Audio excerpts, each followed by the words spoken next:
bienvenidos a su programa Fronteras Dinámicas, analizando el movimiento que transforma el mundo. Estamos muy contentos, Antonio, de regresar. Ya regresamos nuevamente con ustedes. Y bueno, la verdad es que vamos a tener un tema muy interesante. Vamos a hablar sobre la migración por daño ambiental. Es un tema actual que pues no se puede desvincular de los estudios del desarrollo y sobre todo pues el tema migratorio tiene muchas aristas, ¿no? Y una de ellas pues es justamente la migración que se da pues por estos problemas ambientales. Llamamos ambientales el tema de terremotos, sequías, aumento del nivel del mar, etcétera, ¿no? Y cómo esto hace que las comunidades, las personas tengan que moverse del lugar por estas razones. Fíjate que cada vez es más común escuchar que se da esta migración por daño, porque existe un problema ambiental.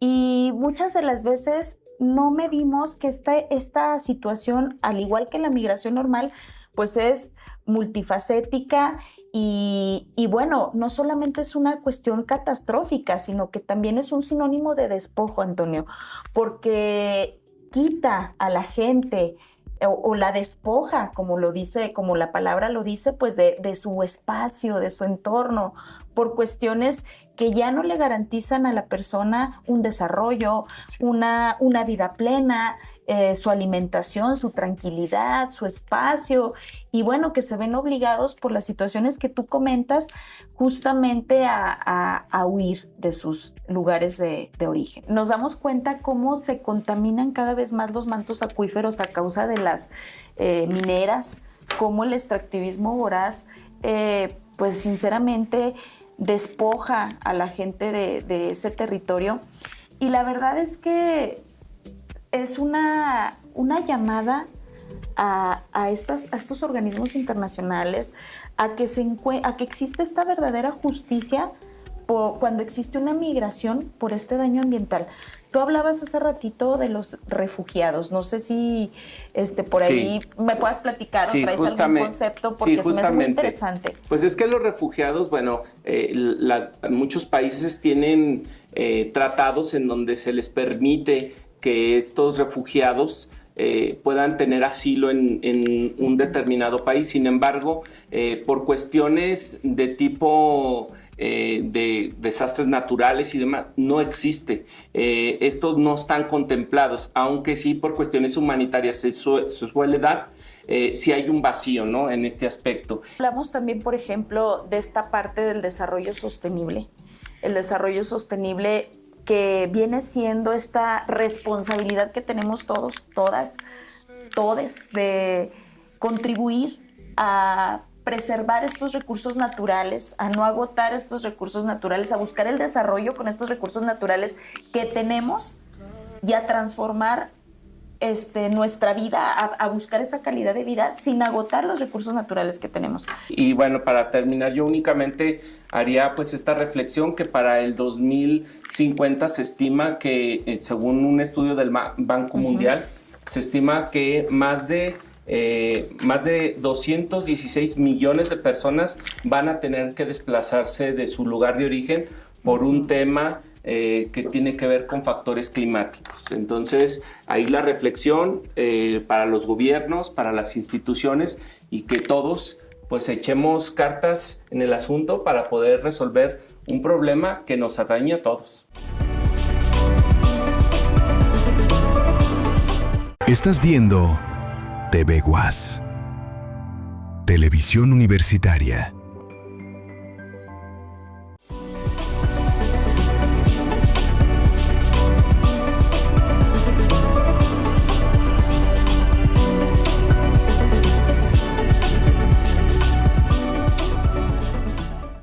Bueno, pues el día de hoy tenemos un invitado muy especial, Antonio. El día de hoy nos acompaña un investigador que ha dejado huella en nuestra universidad, un investigador que trabaja temas con gran pertinencia social, que le apuestan a la transformación real de los problemas sociales que tanto nos aqueja, Antonio. Y con mucha producción, también académica, Así muchos es. años como investigador. Y bueno, doctor, pues es un honor que se encuentre aquí con nosotros en este programa muy importante para la difusión de la ciencia. Y bueno, pues agradecerle también que haya aceptado la invitación. No, al contrario, el que agradece soy yo. Agradezco mucho a Fronteras Dinámicas, este proyecto que debe ser seguramente muy bien abrigado por Zacatecas, sobre todo porque es una ventana, yo creo, al real trabajo que se hace en la universidad. Entonces, no, yo soy el que agradece y estoy atento a sus inquietudes, reiterando siempre que nuestra universidad necesita siempre una mayor conexión con la sociedad y este es un extraordinario medio, así que hay que aprovechar. Así es. Pues muchas gracias, doctor. Voy a darme la tarea de leer un poco sobre su trayectoria, si me lo permite. Les voy a comentar que, bueno, el doctor Óscar Pérez Beina es profesor investigador de tiempo completo en la Universidad Autónoma de Zacatecas. Se encuentra adscrito al doctorado en Estudios del Desarrollo y es integrante del Sistema Nacional de Investigadores. Sus trabajos se centran en la inserción de la estadística aplicada, la sostenibilidad y el desarrollo regional. Es miembro activo de la Red Internacional de Migración y Desarrollo, donde aporta su visión crítica sobre cómo la movilidad humana impacta los procesos de acumulación de capital y desarrollo desigual. Se desempeñó como director general de administración en la Universidad Autónoma de Chapingo y fue pieza clave en la modernización tecnológica de la universidad. Como fundador de su Centro Universitario de Cómputo, ha fungido como evaluador de proyectos para la CECIT. El doctor Óscar Pérez Beina se ha distinguido por su capacidad para interpretar las dinámicas migratorias desde una perspectiva humanística y estratégica. Actualmente, el doctor Pérez Beina es responsable del programa de doctorado en estudios del desarrollo de nuestra universidad. Y bueno, definitivamente su participación, doctor, en este espacio nos ofrece una oportunidad invaluable para profundizar en la transformación de nuestro entorno. Y el día de hoy, usted como nuestro invitado nos va a platicar sobre esta investigación tan importante, de tanta relevancia, que usted realizó, denominada la estimación del impacto económico derivado del derrame petrolero ocasionado por la plataforma Deepwater Horizon sobre los ecosistemas del Golfo de México. Así es. Entonces, pues adelante, doctor, lo escuchamos con mucha atención. No, insisto, yo agradezco porque pocas veces tenemos la oportunidad de platicar de hasta dónde lo que se hace en la universidad puede trascender más allá del espacio físico de la misma, del Estado, y llegar, por ejemplo, como en este caso, a defender el patrimonio de las y los mexicanos. En 2010, sobre el Golfo de México, hubo un derrame petrolero.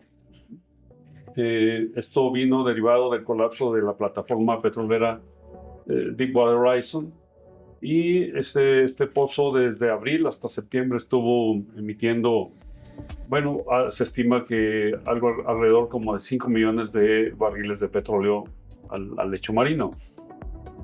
Más allá de la cantidad y el tiempo que fue hasta septiembre que fue posible parar, digamos, el derrame, esto tuvo un impacto muy fuerte en los ecosistemas del Golfo. México se tardó en manifestar su rechazo a tal siniestro, pero la sociedad internacional presionó mucho a nuestro país hasta que el gobierno en turno se vio forzado, ¿verdad?, a emitir una convocatoria en la que se invitaba a los centros e instituciones de investigación del país a plantear metodologías alternativas sobre cómo determinar el valor económico del impacto que ese derrame tuvo sobre el litoral mexicano, particularmente en el Golfo de México. En esa convocatoria participamos 18 instituciones, una de ellas la Universidad Autónoma de Zacatecas, en mi persona. Fueron varias etapas. Una de ellas tuvo que ver con presentar un esbozo de cómo esperábamos abordar el problema, de determinar económicamente el monto del impacto ambiental. Nos pidieron que los que quisieran participar enviáramos una propuesta, yo la hice. Esta propuesta se envió a la Semarnat, particularmente el Instituto Nacional de Ecología, era el directamente responsable del proyecto. Y pasaron los días, nos invitan a la Ciudad de México a defender de viva voz la metodología que habíamos esbozado. Y eso fue lo que yo hice. Yo fui a la Ciudad de México. Y estando ahí, pues nos encontramos con colegas de la UNAM, del CICESE, de Ensenada, de Politécnico, de Sinvestab, de todos los centros de investigación que tenían una propuesta sobre cómo estimar ese impacto económico. Entonces, pues hicimos la defensa. Lo interesante de esto fue que ya esto se hizo en las instalaciones del Colegio de México. Ujú. Y ahí en una videoconferencia resulta que había 86 países que estaban viendo lo que México iba a hacer. Y entonces, pues terminamos la sesión, yo me regreso a Zacatecas y hasta ahí quedó. Debo decir que cuando nos invitaron a comer, no faltó uno de otras instituciones que dijeron, pero Zacatecas, ¿qué anda haciendo aquí si es un proyecto del Golfo de México? O sea, ¿qué tienen ustedes que ver con el mar? Vale, no sé, pero a lo mejor algo podemos hacer. Ahí quedó. Pasaron otros días y vuelve a venir otra invitación de Semarnat de ir a defender ahora, pero a la ciudad de Mérida, Yucatán, nuevamente la metodología. Y así pasa, me llega la invitación, yo voy a Mérida. En Mérida se hace una dinámica muy parecida, pero me sorprendió que cuando llegué a Mérida solo estábamos el Centro de Investigación y Estudios Avanzados, sede Mérida, y Zacatecas. Todas las demás universidades habían salido ya no tenían opción. Y todo era porque no era un enfoque biológico, es decir, no se trataba de saber si los mariscos iban a tener sabor a petróleo, no. Trataba de decir, Claro. por cuánto tengo que demandar a British Petroleum, que era la empresa dueña del pozo que se va a colapsar. Y entonces, bueno, hicimos lo mismo, los 86 países revisaron la propuesta, yo me regreso a Zacatecas y a los pocos días, más bien cuando yo llegué a Zacatecas ya estaba la respuesta en mi correo electrónico. La Universidad de Zacatecas es responsable de desarrollar el proyecto. Una gran responsabilidad, ¿verdad? Porque un gran interés de la comunidad científica que estaba preocupada por defender esto que hoy llamamos y llamaremos siempre, a pesar de otras visiones, el Golfo de México. Ujú. Este proyecto me llevó 2 años y medio e implicó pues aplicar tal como establecían lo que se llama el documento de términos de referencia. Ahí decía exactamente qué metodología teníamos que aplicar bajo la visión que uno tenía. Entonces, pues yo me dediqué a diseñar a todo detalle porque todos los pasos que se desarrollaron, paso que se daba, paso que era difundido a los 86 países, y los 86 países me criticaban, me decían esto sí, esto no, esto sí, esto no. Así que tuve un gran respaldo de la comunidad mundial porque el patrimonio es de la humanidad, del mundo, ¿verdad? El procedimiento consistió en levantar una encuesta en todo el país sobre la percepción que tenían, en este caso 3.200 hogares, que fue el tamaño de la muestra que yo determiné, pero en todos los estados del país. Para determinar esa muestra hubo dificultades y esa es una de las cosas que cuando uno habla de esta cosa de la migración y sobre todo migración asociada a fenómenos climáticos, pues este no fue el caso. Es decir, ocurre un accidente petrolero y hay países que tienen información sobre la población de cetáceos, de tiburones, de tortugas lora, lo que hay en el Golfo de México. Pero México no tenía eso. Lo interesante de esto fue que cuando yo recibí la responsabilidad me dediqué a buscar contactos y la Agencia de Administración de Espacio y los Océanos de Estados Unidos fue un soporte muy importante, la NOAA. Me empezaron a proporcionar información sobre las especies y las especies que estaban muriendo. El asunto era si en efecto murieron por haber ingerido petróleo o no. Eso también fue una gran dificultad. Entonces yo me dediqué a levantar esa investigación, la encuesta. Por supuesto que fui apoyado por instituciones y sobre todo jóvenes estudiantes. Los estudiantes a mí me hicieron muy fuerte. Yo creo que junto con ellos, sobre todo ellos aprendieron mucho de la metodología, muy rigurosa. ¿Por qué? Porque al concluir el proyecto, todo eso se iba a entregar a Presidencia y Presidencia a Relaciones Exteriores para hacer la demanda formal ante British Petroleum. British Petroleum lo que tenía que hacer era revisar lo que yo había hecho y decir si estaba de acuerdo o no con la metodología que seguí. Y debo decirles con toda satisfacción que cuando yo terminé ese proyecto en mayo de 2015, por allá en septiembre de ese mismo año vi la nota de que British Petroleum no tenía objeción alguna para la metodología que propuso la Universidad de Zacatecas. Y entonces el proyecto era totalmente válido para ellos. Y entonces pues ya vino todo lo que tiene que ver con relaciones exteriores para ver cómo se retribuye a México por el monto que yo estimé. Grosso modo, eso fue lo que hice. Doctor, sin duda un gran trabajo. A mí me sorprende cómo esta investigación de alto impacto, ¿cuál fue para usted? Usted hablaba de que fueron 3,200 hogares. Sí, así es. ¿Cuál fue el principal reto metodológico en esta investigación? Sí, cuando yo recibo los documentos oficiales que firma el rector de la universidad con la Semarnat, pues viene ahí lo que le decía, los términos de referencia y dice ahí la metodología, pero hay puntos en la metodología que fueron difíciles de cubrir en el caso de México. Es decir, si esa metodología propuesta por Constanza, que es un líder en estas cosas en el mundo, o Carson, bueno, si eso lo estuviésemos aplicando en Australia o en Inglaterra, hay bases de datos, pero en el caso de México no. Y entonces esto que me preguntan, sí, en efecto, hubo problemas desde cómo determinar la muestra para que todos los estados del país estuvieran visibles en ella.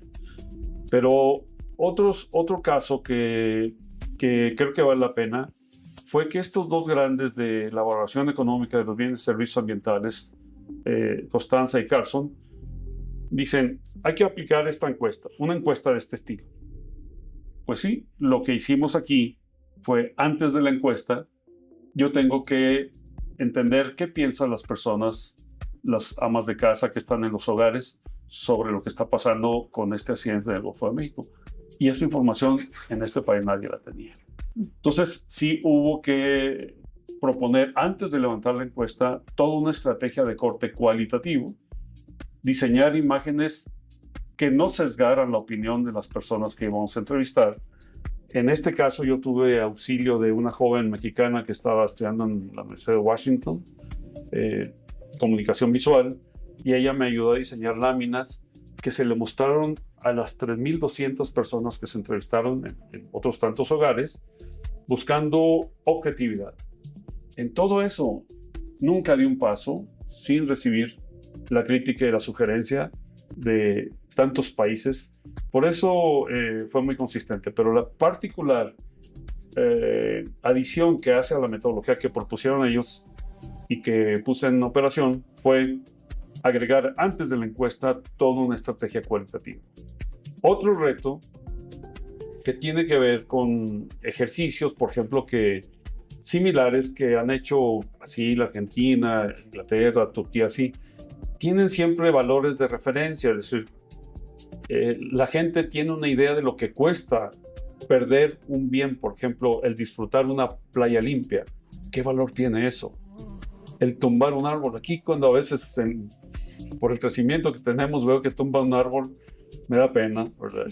No tenemos mucha idea del valor que tiene, no solo el valor económico, el valor estético, el valor ambiental.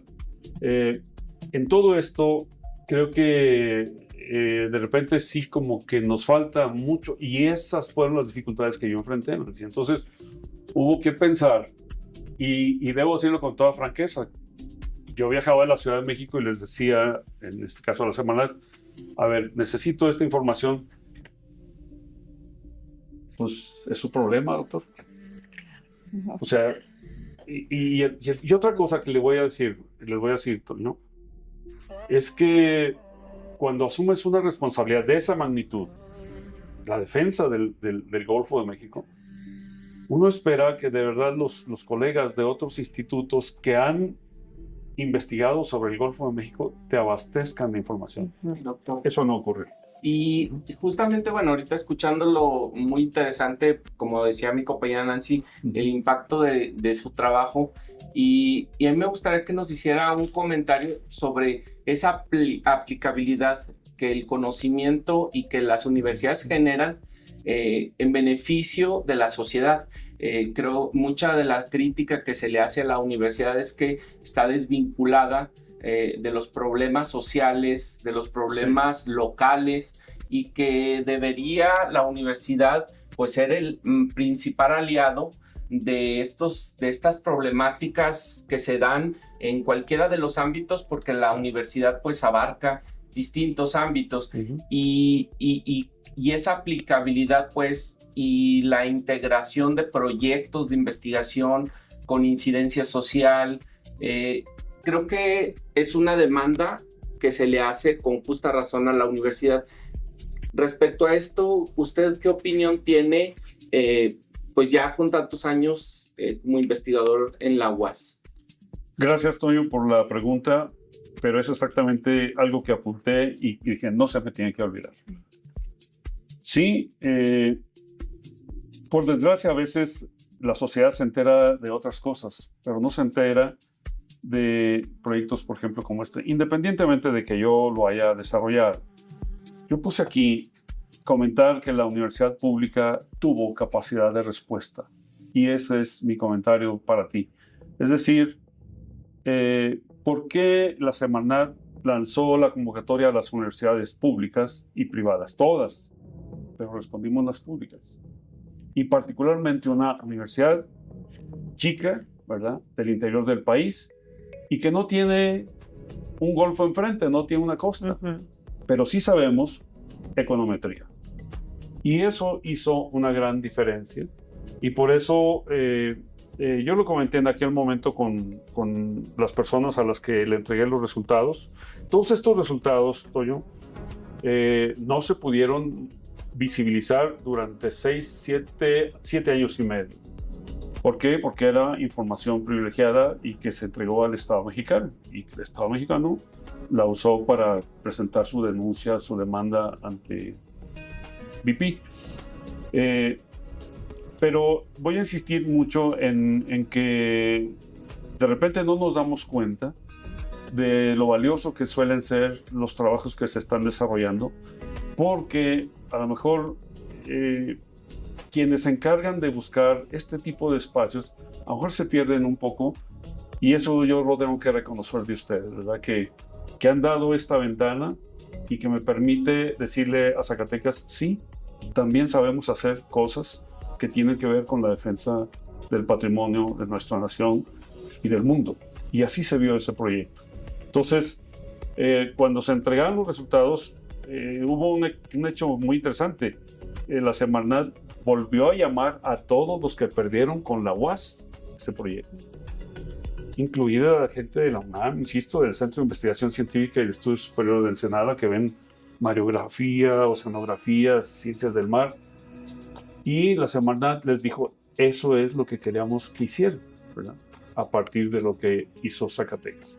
Entonces, yo creo que sí, hay que reclamar eso, que la universidad tiene capacidad de respuesta y que los investigadores nos ocupamos en ese tipo de tareas, ¿verdad?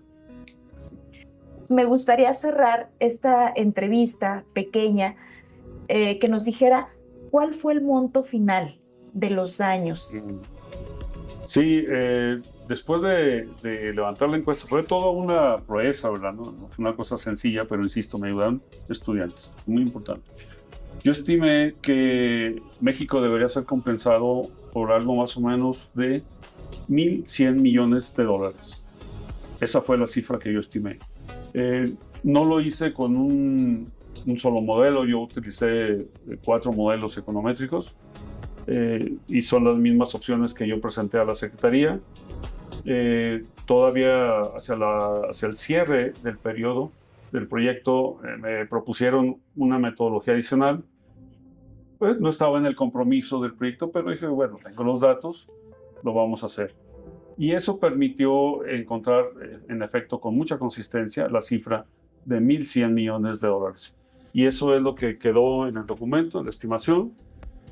Ojalá que esas cosas, pues alguien entienda que si esta universidad, a través del trabajo que hacemos, le da a nuestro país todo un soporte para reclamar esa cantidad, hombre, algo se puede hacer para que la universidad tenga un poquito más de holgura en su presupuesto, que me parece que es una cosa un poco delicada que tenemos ahora, ¿verdad? No, pues muy interesante, doctor, que haya compartido con todos nosotros los resultados de su investigación, de su trabajo.